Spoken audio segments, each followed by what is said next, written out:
welcome to Cooking with Link. Today we are making an amazing pasta salad. It's great for summer or winter actually, and we're going to be using some empowdered. I've already cooked the pasta and drained it. Just going to put it in a bowl, and then I'm going to add all the ingredients. I'm going to chop some orange pepper. Just add that in.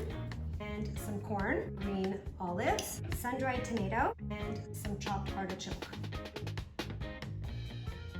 So the salad dressing is going to have a tablespoon of empowdered, some olive oil, balsamic vinegar, a nice scoop of Dijon mustard,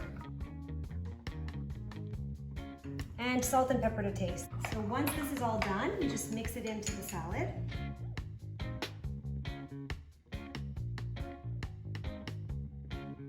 So it is ready. I cannot wait to taste this. I mean, to be honest, I've made this so many times and I know exactly what it tastes like, but it's one of my favorite pasta salads. Bon appetit! Very good.